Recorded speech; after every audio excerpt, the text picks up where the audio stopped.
Menpora Erick Thohir menegaskan akan menaungi seluruh cabang olahraga di Indonesia dan tidak akan berpihak pada salah satu cabang olahraga.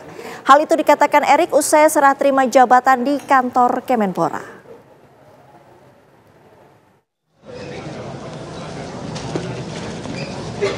Erick Thohir resmi menjabat sebagai Menteri Pemuda dan Olahraga dari pendahulunya, Dito Aryo Tejo.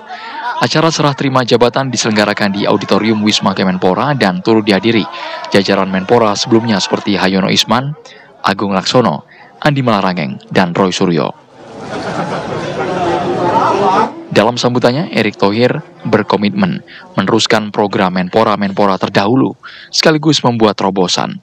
Selain itu, Erick juga menegaskan posisinya sebagai Ketua Umum PSSI tidak akan membuatnya berpihak terhadap salah satu cabang olahraga. Menurutnya, ia akan tetap menaungi seluruh cabang olahraga. Kalau saya alhamdulillah pernah di bawah, di tengah, naik, turun gitu kan. Saya pernah ketua Perbasi. Saya pernah ketua KOI. KOI itu main basket sama bola atau enggak ya? Semua itu. Jadi udah pernah. Jadi don't worry. Kita pernah punya Asian Games yang sangat sukses. Kebetulan hari ini masih percaya sama FIFA. Ya, jadi ya saya rasa jangan pernah pertanyakan keberpihakan saya kepada olahraga. Ya, karena track record saya di olahraga cukup baik. Sementara menanggapi posisinya sebagai Ketum PSSI yang juga merangkap Menpora, Erick Thohir mengatakan akan berkomunikasi dengan FIFA mengenai hal itu. Ia berharap FIFA dan Indonesia bisa menyelaraskan kepentingan kedua belah pihak. Tim TV One mengabarkan.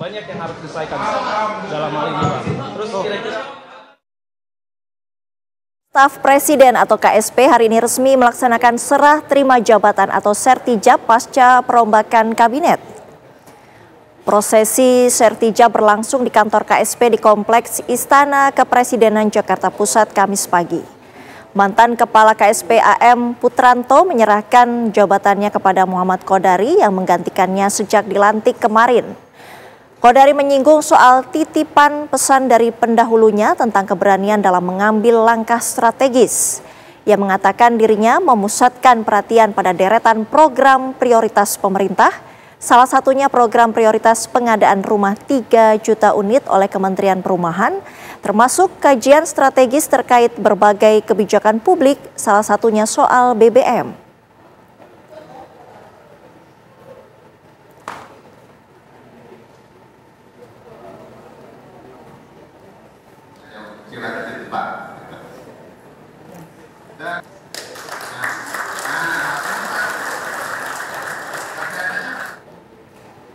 Untuk memperbarui kabar mengenai serah terima jabatan Kepala Kantor Staf Presiden, kita bergabung dengan Yohanes Leonardo di Komplek Istana Negara.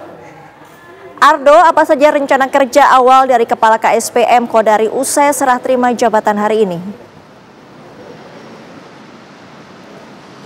Ya, Sita mencermati kemudian tadi dalam serah terima jabatan atau sertijab Kepala KSP yang kini resmi diemban oleh Muhammad Kodari yang sebelumnya menjabat sebagai wakil Kepala KSP sendiri. Memang tadi ada beberapa paparan disampaikan oleh Kodari terkait bagaimana kemudian ia melihat meja kerjanya dalam beberapa waktu ke depan. Memang jika kita menghitung tahun 2025 sendiri sudah masuk ke triwulan terakhir ya, sudah masuk bulan September, artinya ada beberapa bulan terakhir sebelum menutup kalender tahun 2024. Namun tadi yang Kodari sampaikan bahwa kemudian terlepas kemudian menerima jabatan ataupun juga pelantik ataupun juga mengemban tanggung jawab baru sebagai Kepala KSP. Namun Kodari menyampaikan memang beberapa program lanjutan dari yang sebelumnya dipegang atau dikendalikan atau dipimpin bawah arahan kendali dari Anto Mukti Putranto atau AM Putranto sebagai Kepala KSP sebelumnya akan menjadi prioritas untuk kemudian diteruskan dalam kepemimpinannya di KSP, terutama hal-hal yang berkaitan dengan kajian dan juga usulan-usulan strategis kepada Presiden Prabowo Subianto.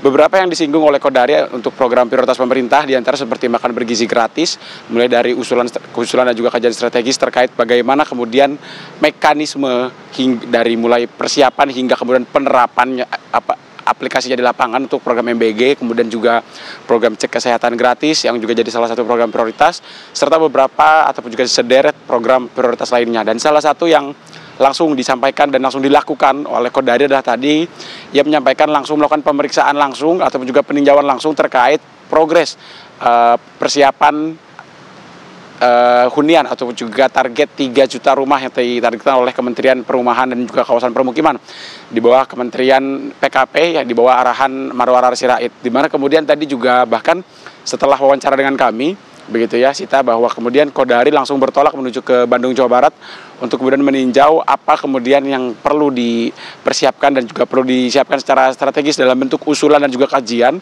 untuk kemudian dipertimbangkan baik untuk lintas kementerian maupun juga dengan Presiden Prabowo Subianto, karena memang untuk target 3 juta rumah ini merupakan salah satu program prioritas pemerintah Presiden Prabowo Subianto yang dicanangkan sejak dilantik pada Oktober 2024 kemarin.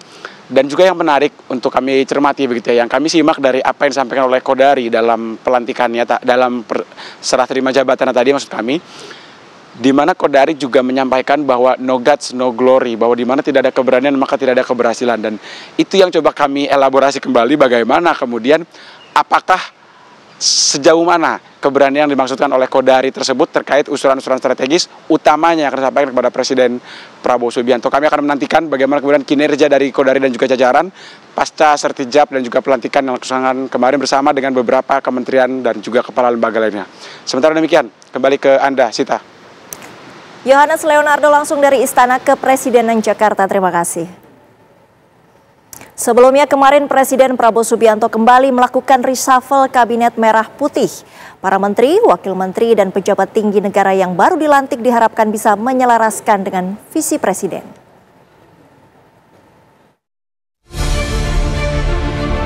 Presiden Prabowo Subianto secara resmi melantik 2 jabatan menteri dan 3 wakil menteri Kabinet Merah Putih sisa masa jabatan 2024-2029 pada Rabu kemarin di Istana Negara, Jakarta. Kedua menteri dan 3 wakil menteri yang dilantik yaitu Jamari Chaniago sebagai Menteri Koordinator Bidang Politik dan Keamanan, Erick Thohir sebagai Menteri Pemuda dan Olahraga, Afrian Syah Nur sebagai Wakil Menteri Ketenagakerjaan, Rahmat Marzuki sebagai Wakil Menteri Kehutanan, dan Farida Farihah sebagai Wakil Menteri Koperasi. Selain itu, Presiden Prabowo juga melantik Kepala dan Wakil Kepala Badan, Penasihat Khusus Presiden, serta Kepala LKPP. Para pejabat yang dilantik antara lain Angga Raka Prabowo sebagai Kepala Badan Komunikasi Pemerintah, Muhammad Kodari sebagai Kepala Staf Kepresidenan, Ahmad Doviri sebagai Penasihat Khusus Presiden Bidang Keamanan dan Ketertiban Masyarakat dan Reformasi Kepolisian, Nani Sudaryati Deang dan Soni Sanjaya sebagai Wakil Kepala Badan Gizi Nasional, dan Sarah Sadika sebagai Kepala LKPP. Proses pelantikan ditandai pengucapan sumpah jabatan yang dipandu Presiden Prabowo. Demi Allah saya bersumpah. Demi Allah saya bersumpah. Bahwa saya akan setia kepada Undang-Undang Dasar Negara Republik Indonesia. Undang-Undang Dasar Negara Republik Indonesia. Tahun 1945. Serta akan menjalankan segala peraturan perundang-undangan dengan seluruh-luruhnya demi dharma bakti saya kepada bangsa dan negara, bahwa saya dalam menjalankan tugas jabatan akan menjunjung tinggi etika jabatan, bekerja dengan sebaik-baiknya, dengan penuh rasa tanggung jawab.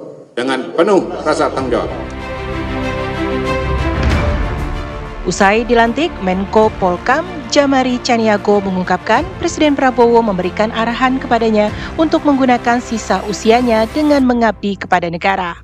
Jamari menyatakan segera berkoordinasi dengan pihak-pihak terkait untuk melaksanakan tugasnya.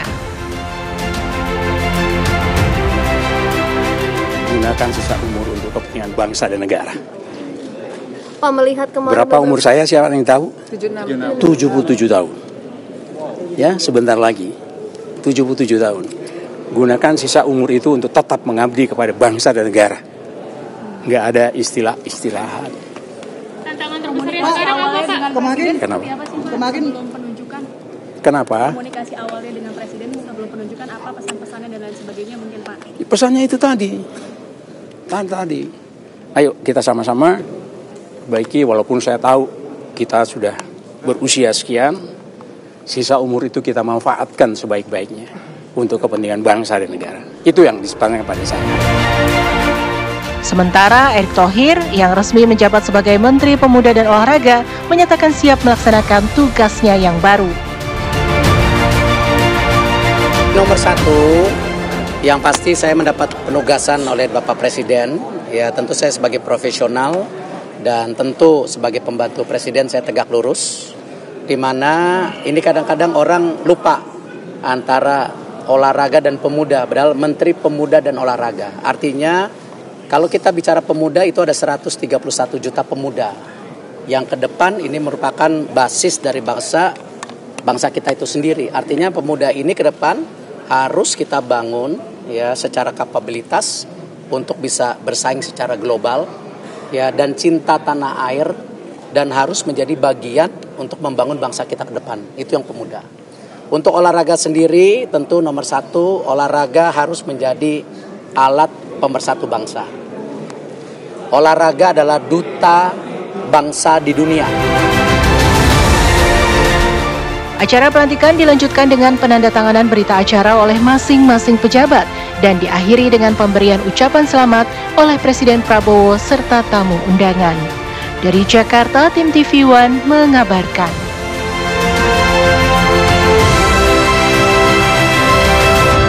Setelah posisi Menteri BUMN kosong, pemerintah membuka kemungkinan peleburan antara BUMN dengan Danantara.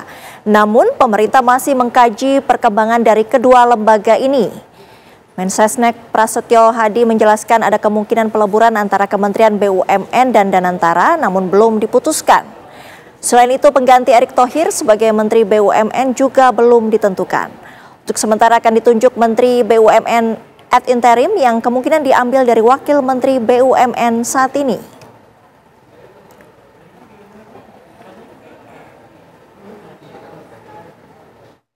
Dari Wamen.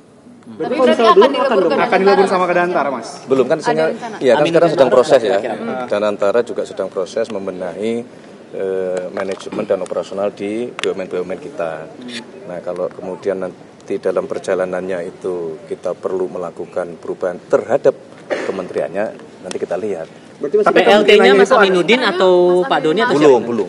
Berarti masih saya belum tanda tangan ad interim.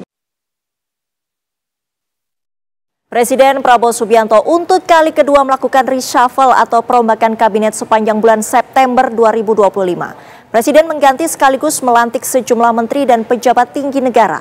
Lantas apakah reshuffle adalah upaya Presiden untuk melakukan reposisi kekuatan di internal kabinet?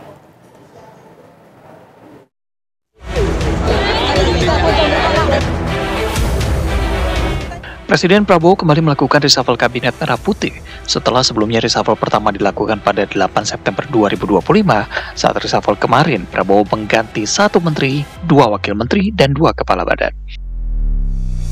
Presiden juga langsung melantik sejumlah menteri, wamen, kepala badan, dan wakil kepala badan untuk mengisi posisi yang kosong. Analis politik Universitas Bagri, Muhammad Tri Andika menilai perencanaan yang matang dalam pemilihan posisi harus dilakukan Presiden. Kerusuhan kemarin dan juga permasalahan hari ini yang dihadapi oleh pemerintah itu trigger yang harus diselesaikan cepat oleh Presiden, gitu ya. Tetapi ini juga harus dipagari dengan satu perencanaan yang matang dalam menyusun tata kelola di dalam kabinet itu sendiri. Jangan sampai nanti terkesan ini kabinetnya cepat ganti gitu ya, sehingga para anggota kabinet pun juga mikir-mikir, ini saya harus bekerja serius nggak nih, janjinya besok diganti. Besok diganti kan. Jadi kalau anggota kabinet ini sendiri tidak mendapatkan kepastian untuk masa jabatannya, mereka juga terkadang berpikir pragmatis saja gitu. Kalau saya mau diganti, buat apa saya melakukan itu gitu. Kalau jujur secara umum ya, ekspektasi publik terkait dengan reshuffle itu tinggi dan besar. Ya. Terutama menyelesaikan persoalan-persoalan konkret ya, terutama kemiskinan, kesejahteraan dan seterusnya. Nah, karena yang diganti kemarin adalah misalnya ada Menko, kemudian ada Menteri Pemuda dan Olahraga, ada Wamen dan seterusnya. Yang ingin saya katakan adalah jangan sampai ekspektasi yang tinggi itu justru dijawab oleh kinerja-kinerja yang tidak terukur, oleh yang kemarin dilantik. Sorry itu saya harus kita katakan, yang kemarin dilantik itu hanya beberapa saja kok yang tracking dan recordnya itu bisa dibaca. Sudah pernah melakukan apa saja di negara kita. Minimal pernah jadi pejabat publik, pernah jadi aktivis. Yang lain-lainnya itu kan tidak pernah publish ya, tidak pernah kelihatan bagaimana aksentuasinya. Itulah yang saya sebut bahwa oke lah kita selesai, case close, ini sudah jadi barang, sudah dilantik, sudah menjadi pembantu presiden, maka mulai hari ini dan seterusnya mereka harus tunjukkan bahwa mereka itu sesuai dengan harapan rakyat. Sejumlah menteri, wakil menteri, dan pejabat tinggi negara diharapkan bisa selaras dengan visi Presiden Prabowo Subianto. Lantas apakah dengan reshuffle merupakan upaya Presiden untuk melakukan reposisi kekuatan di internal kabinet yang diisi oleh orang-orang di lingkaran politik Prabowo? Tim TV One mengabarkan. Kita ke informasi lain, pemirsa. Badan Legislasi DPR RI melakukan rapat pleno dengan Wamenkumham dan Panitia Perancang Undang-Undang DPD RI Rabu sore. Dalam rapat balik tersebut membahas salah satunya RUU perampasan aset.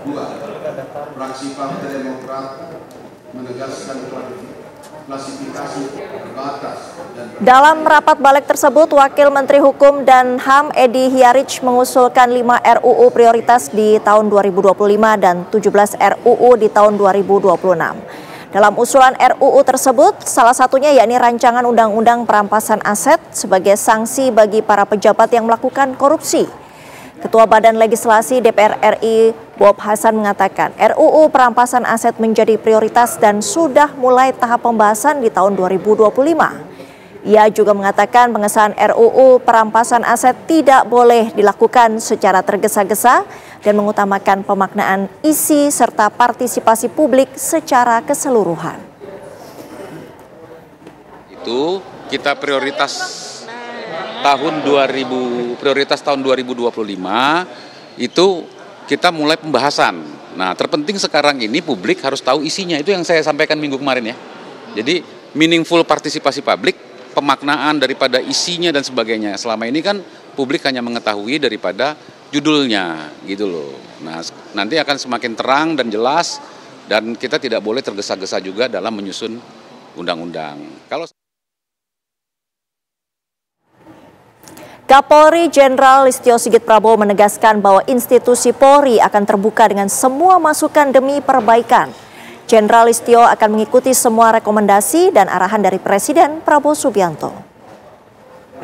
Dulu kan kita selalu terbuka, apalagi dengan komite, dengan penasihat Presiden, tentunya kita akan membuka ruang untuk mendapatkan masukan dan perbaikan karena memang terkait dengan hal tersebut terus kita lakukan. Kalau nantinya ada rekomendasi terkait mungkin pemberhentian untuk siapapun itu di Badan Polri, artinya dari Polri akan terbuka dengan itu ya Pak? Saya kira Polri ini kan prajurit, tegak lurus. Oh baik. Ya. Sudah ada pertemuan dan dijadwalkan dengan Pak Doviri nggak Pak? Iya Pak, dan bentuk komunikasi seperti apa Pak? Apa sudah dalam waktu dekat akan bertemu Pak Doviri? Tanya Pak Doviri. Wakil Presiden Gibran Rakabuming Raka melakukan kunjungan kerja di Papua. Wapres meninjau jalannya program makan bergizi gratis, cek kesehatan gratis, dan juga mengunjungi pasar tradisional.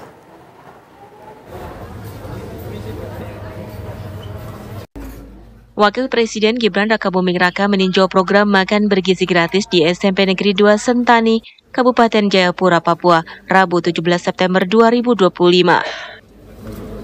Wapres meninjau 2 ruang kelas, berinteraksi bersama para siswa, memberi motivasi dan nasihat kepada anak-anak untuk menikmati dan menghabiskan makanannya. Kualitas gizi menjadi faktor penting dalam pembangunan sumber daya manusia di Papua. Kunjungan tersebut untuk memastikan program prioritas nasional berjalan baik, sekaligus melihat kualitas makanan yang disiapkan. Program MBG bertujuan meningkatkan asupan gizi anak-anak agar mereka lebih sehat, cerdas, dan siap bersaing di masa depan. Wakil Presiden Gibran Rakabuming Raka juga meninjau program cek kesehatan gratis di Puskesmas Harapan, Distrik Sentani Timur, Kabupaten Jayapura, Papua, Rabu 17 September 2025. Kehadiran Wapres di puskesmas tersebut menjadi simbol dorongan moral sekaligus bentuk pengawasan agar layanan cek kesehatan gratis dapat berjalan optimal. Program ini bentuk komitmen pemerintah mengawal perluasan akses layanan kesehatan dasar yang berkualitas dan merata bagi seluruh masyarakat. Wakil Bupati Jayapura Haris Yoku menyampaikan kunjungan Wakil Presiden Gibran Rakabuming Raka diharapkan memberi dampak positif mendorong kemajuan di bidang kesehatan. Pemeriksaan kesehatan secara rutin sangat penting sebagai langkah pencegahan dan deteksi dini terhadap berbagai penyakit. Besar harapan kami kehadiran beliau di Kabupaten Jayapura bisa berdampak positif bagi kemajuan secara khusus di bidang kesehatan maupun pendidikan. Selain memantau program makan bergizi gratis dan cek kesehatan gratis, Wakil Presiden melanjutkan kunjungan ke 2 pasar tradisional di Kota Jayapura. Dalam kunjungannya, Kamis pagi, Gibran berinteraksi langsung dengan warga dan pedagang. Selain menyapa masyarakat, Gibran membeli sejumlah barang dagangan sebagai bentuk dukungan kepada UMKM lokal. Kehadiran Gibran disambut hangat oleh warga yang sedang beraktivitas di sekitar pasar. Gibran tampak akrab berbincang dengan warga dan para pedagang, bahkan beberapa warga turut mengabadikan momen tersebut dengan berfoto bersama. Kunjungan ini merupakan bagian dari agenda kerja Gibran untuk melihat secara langsung kondisi perekonomian dan aktivitas masyarakat di wilayah timur Indonesia. Sementara Wali Kota Jayapura, Abi Sairolo menyampaikan telah menyerahkan proposal pembangunan pasar Yotefa kepada Wakil Presiden untuk direvitalisasi menjadi pasar modern. Dan saya sudah sebagai Wali Kota sudah menyerahkan proposal pengusulan pembangunan pasar Yotefa, pasar modern, supaya akan dibangun yang lebih representatif untuk menampung seluruh pedagang yang ada di pasar Yotefa. Usai mengunjungi 2 pasar tradisional, Wakil Presiden melanjutkan kunjungan ke sekolah rakyat dan rumah sakit. Dari Jayapura, Papua, Hendy Indrajaya, Zalvan Arthur, TV One mengabarkan. Kita beralih ke kabar lain pemirsa, upaya penyelamatan dan evakuasi 7 pekerja yang tertimbun longsor di tambang bawah tanah PT Freeport Indonesia terus berlangsung. Tim tanggap darurat PT FI bekerja tanpa henti, membuka akses ke lokasi di mana diperkirakan para korban berada. Upaya pembukaan akses ke lokasi korban berada melibatkan alat berat, bor, dan juga drone. 7 pekerja yang terjebak longsoran lumpur biji basah di area tambang bawah tanah Grasberg Block Cave sejak 8 September 2025. Merespons insiden ini, PT FI berkoordinasi dengan tim inspektur tambang Kementerian ESDM, Mine ID, Freeport, McMoran, serta pemerintah Provinsi Papua dan Papua Tengah.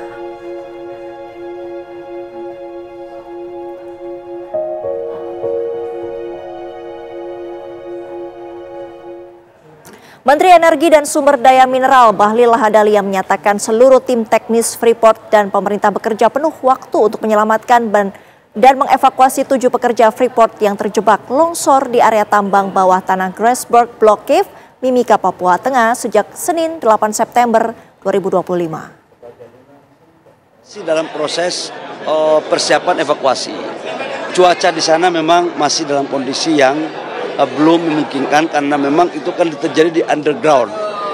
Tapi semuanya aktivitas Freeport produksi dihentikan. Semua fokus untuk mencari korban. Sekarang lagi dilakukan. Tim kami di sana. Kami mau percepatan, kita kerjanya di sana full terus. Pak Tony Wenas kemarin komunikasi dengan saya. Dan semua kekuatan kita fokuskan untuk menangani persoalan longsor. Kepala Inspektur Tambang, Pak. Kepala Inspektur Tambang juga ada di sana. Semuanya di sana. Direktur juga ada di sana. Pemirsa, Menteri Keuangan Purbaya Yudi Sadewa melakukan terobosan baru yaitu patroli ke sejumlah kementerian mulai bulan depan untuk melakukan pengecekan penyerapan anggaran. Langkah ini dilakukan untuk memastikan kementerian yang memiliki anggaran besar, namun penyerapannya masih lambat, dapat bergerak lebih cepat. Purbaya menegaskan akan memberikan waktu hingga akhir Oktober, namun bila penyerapan anggaran tidak juga maksimal, pemerintah akan merealokasikan anggaran itu ke program-program lain yang lebih siap.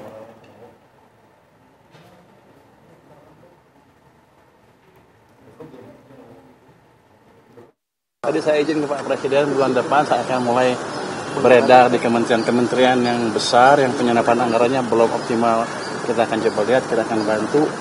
Saya akan kasih waktu sampai akhir bulan Oktober.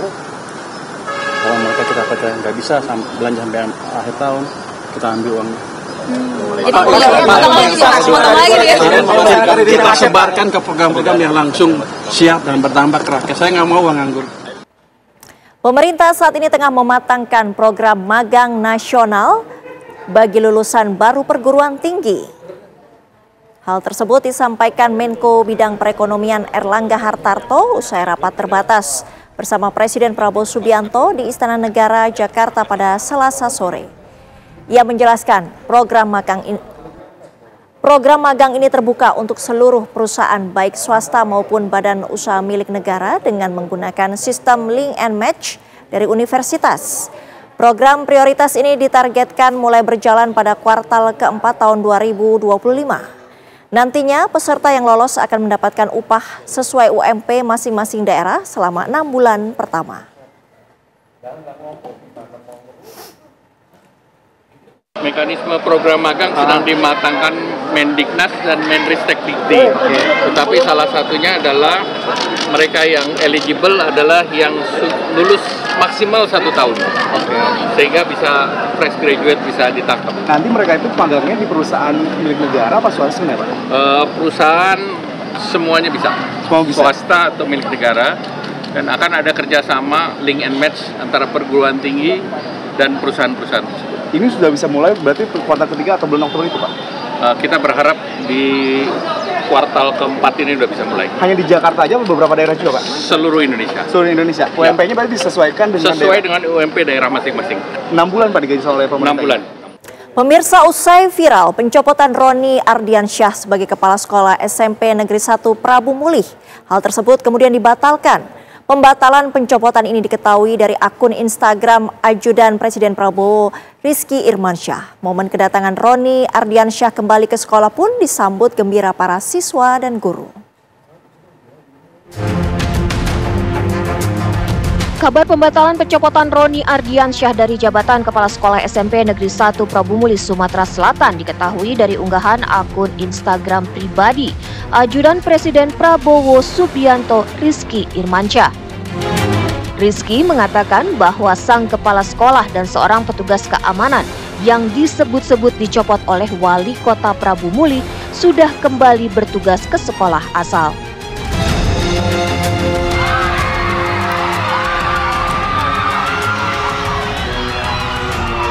Pembatalan pencopotan Roni Ardiansyah sebagai Kepala Sekolah SMP Negeri 1 Prabu Mulih disambut sukacita para siswa dan Dewan Guru.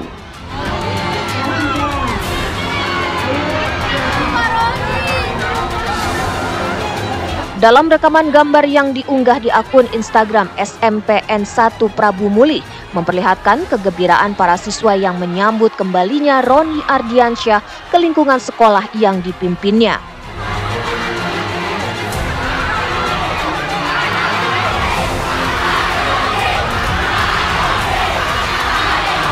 Ratusan siswa bersorak gembira mengeluh-elukan nama Roni sambil menyambut kedatangan kepala sekolah mereka.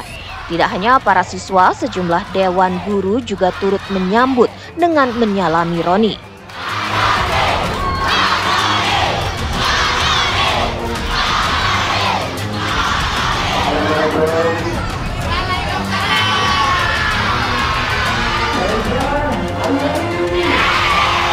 Diketahui Kepala Sekolah SMP Negeri 1 Prabu Mulih dan seorang petugas keamanan sekolah kembali bertugas di sekolah usai pembatalan pencopotan jabatan dan rencana mutasi. Tim TV One mengabarkan.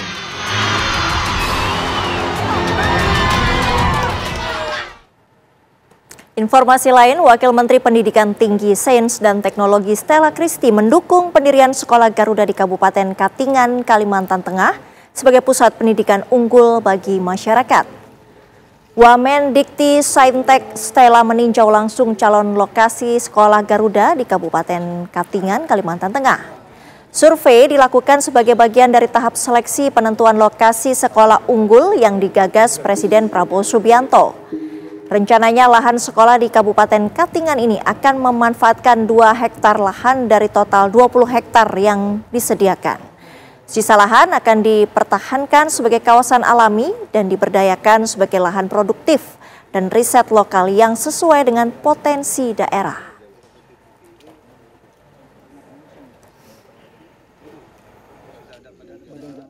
20 hektar ini untuk kebutuhan bangunan hanya 2,01 hektar berdasarkan hitungan yang sudah terinci.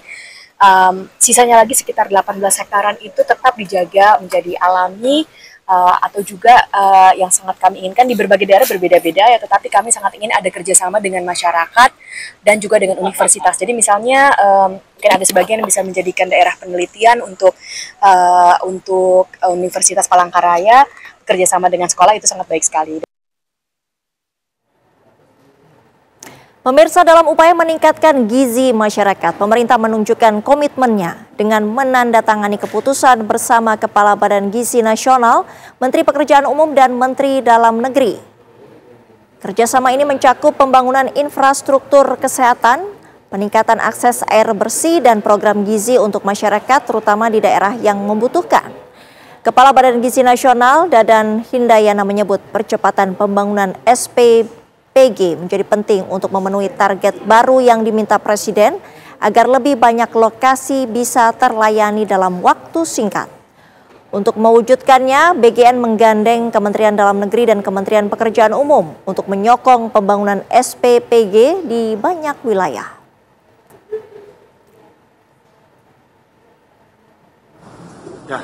Hampir 29.000. Dari target 25.000 SPPG di aglomerasi, dengan total pemanfaat di atas 1.000, dan langkah yang kami lakukan sekarang adalah bagaimana mempercepat proses verifikasi. Menteri Transmigrasi Muhammad Iftitah Sulaiman Surya Nagara mengunjungi Desa Ponggok, Kecamatan Polan Harjo, Kabupaten Klaten, Jawa Tengah. Menteri dan rombongan kemudian berkeliling di sejumlah objek wisata Desa Ponggok. Tujuannya untuk mengetahui lebih dalam mengenai cara menggali potensi yang nantinya akan diterapkan di 154 kawasan transmigrasi. Desa Ponggok sangat terkenal dengan potensi alam berupa sumber air jernih yang melimpah. Selain digunakan untuk pengembangan wisata, air tersebut juga digunakan untuk perikanan dan pertanian. Potensi alam tersebut telah mengubah Desa Ponggok yang dulunya merupakan desa miskin menjadi desa kaya. Perjuangan Desa Ponggok perlu dipelajari guna mendukung program Kementerian Transmigrasi yang akan menciptakan pertumbuhan ekonomi baru di 154 kawasan transmigrasi. Untuk mewujudkan hal itu perlu dilakukan pemetaan potensi ekonomi sehingga bisa menjadi magnet masyarakat untuk bertransmigrasi.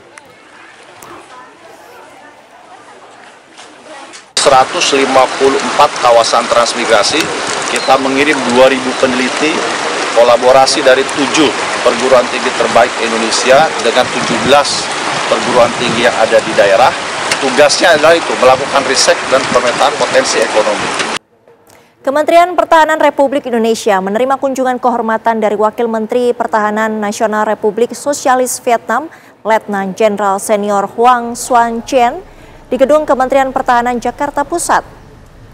Kementerian Pertahanan Republik Indonesia menerima kunjungan kehormatan dari Wakil Menteri Pertahanan Nasional Republik Sosialis Vietnam, yakni Letnan Jenderal Senior Hoang Xuan Chien.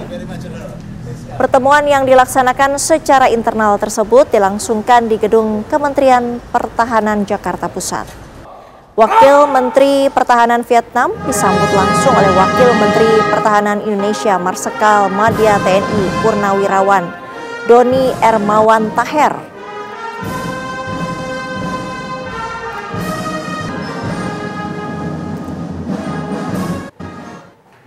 Mahkamah Konstitusi menolak uji formil terhadap Undang-Undang Nomor 3 Tahun 2025 tentang perubahan terhadap Undang-Undang Nomor 34 Tahun 2004 tentang TNI tidak dapat diterima.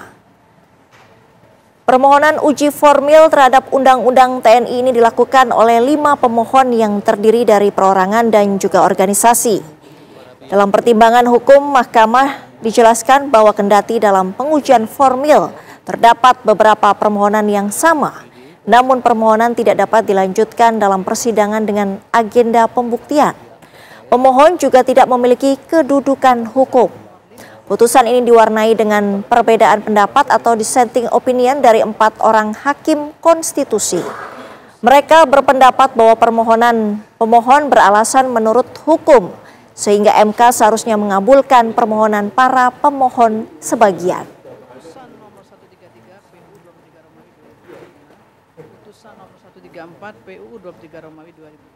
Kita ke informasi lain, pemirsa. Menpora Erick Thohir menegaskan akan menaungi seluruh cabang olahraga di Indonesia dan tidak akan berpihak pada salah satu cabang olahraga. Hal itu dikatakan Erick usai serah terima jabatan di kantor Kemenpora.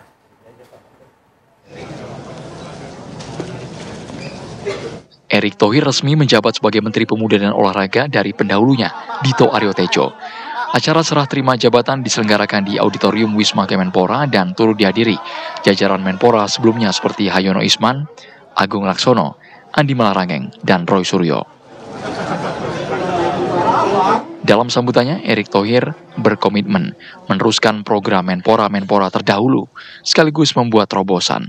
Selain itu, Erick juga menegaskan posisinya sebagai Ketua Umum PSSI tidak akan membuatnya berpihak terhadap salah satu cabang olahraga. Menurutnya, ia akan tetap menaungi seluruh cabang olahraga. Kalau saya alhamdulillah pernah di bawah, di tengah, naik, turun gitu kan. Saya pernah ketua Perbasi. Saya pernah ketua KOI. KOI itu mainin basket sama bola atau enggak ya? Semua itu. Jadi udah pernah. Jadi don't worry. Ya, kita pernah punya Asian Games dan sangat sukses. Kebetulan hari ini masih percaya sama FIFA. Ya, jadi ya saya rasa jangan pernah pertanyakan keberpihakan saya kepada olahraga. Ya, karena track record saya di olahraga cukup baik. Sementara menanggapi posisinya sebagai Ketum PSSI yang juga merangkap Menpora, Erick Thohir mengatakan akan berkomunikasi dengan FIFA mengenai hal itu. Ia berharap FIFA dan Indonesia bisa menyelaraskan kepentingan kedua belah pihak. Tim TV One mengabarkan.